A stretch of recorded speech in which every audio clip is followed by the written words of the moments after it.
কথায় আছে ভালোবাসা মানে না কোনো বাধা, মানে না কোনো দূরত্ব। চিরায়ত এই সত্যটি আরও একবার প্রমাণ করেছেন দক্ষিণ কোরিয়ার এক তরুণ। প্রেমের টানে তিনি ছুটে এসেছেন বাংলাদেশে। এই ঘটনাটি ঘটেছে রাজধানী সাভারে।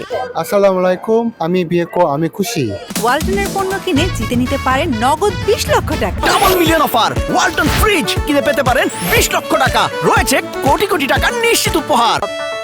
19 বছর বয়সী উচ্চ মাধ্যমিক পড়ুয়া তরুণীর প্রেমে মজে 1 নভেম্বর সাভারে চলে আসেন জেমিঙ্গি। 4 মাস আগে কোরিয়ান একটি অ্যাপের মাধ্যমে পরিচয় হয় দুজনের। এরপর কথা হয় ইনস্টাগ্রামে। এভাবেই পরিচয় হয় রেজভি আক্তার সুমাইয়া ও জেমিঙ্গির। অ্যাপসের মাধ্যমে আমাদের প্রথম পরিচয় হয়। ওই অ্যাপসটা থেকে আমাদের ইনস্টাগ্রামে দুজনের কথা হয়। জেমিঙ্গি ইসলাম ধর্ম গ্রহণ করে হয়ে যান আরফান ইসলাম। পরদিন 2 নভেম্বর ইসলাম ধর্মের রীতিতে সুমাইয়ার সঙ্গে আবদ্ধ হন বিবাহ বন্ধনে। 22 নভেম্বর বিকেলে সাভারের একটি কমিউনিটি সেন্টারে এই যুগলের বিবাহ পরবর্তী সংবর্ধনা অনুষ্ঠানের আয়োজন করা হয়। রিলেশন যাওয়ার পরেও এটা শিওর ছিল না যে হবে কি হবে, আল্লাহ কি নিবে।